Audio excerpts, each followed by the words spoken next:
On today's edition of Local 6 Legal Line, it's attorneys from the Bryant Law Center in Paducah answering your questions at 1-888-208-6946. And we say welcome to Teris Swanson, taking your questions regarding criminal defense at this point. And we have one right off the bat where Sherry says, my son was charged with a felony as an adult, even though he is only 15. I thought he had to be tried as an adult. You had to be older than that.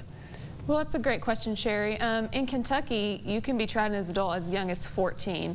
It really depends on the nature of the offense. Typically, obviously, the more serious, the more likely someone is to be charged with as an adult.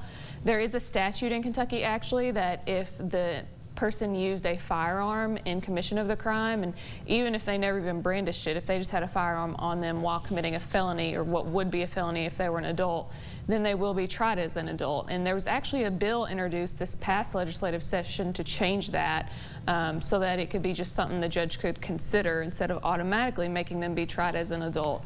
But there's lots of factors to consider. It's definitely very important that you get an attorney to represent your son, and actually the law requires that all minors be represented. So good question, and give us a call if you have anything else you need to ask about that. That brings us to a question from Patrice, who says, an officer pulled me over and had a drug dog sniff my car, even though I told him I didn't want them to do that. Do I have a case against this officer? Well, in terms of a case against the officer, you know, I don't know about that. I need more information.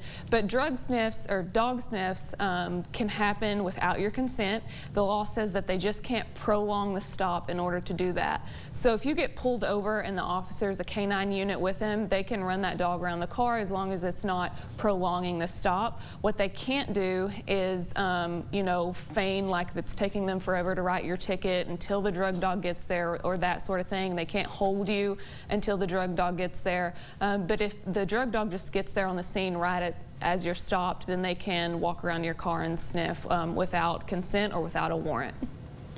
Robert says, I was attacked by someone and the police are refusing to charge the person who attacked me. What can I do about this? So there's a couple of things you can do. Number one is you can contact the county attorney or Commonwealth attorney to see if, you know, they'd be interested in prosecuting the case. Unfortunately, as a private attorney, there's nothing that I can do for you in terms of making the cops investigate or making them charge.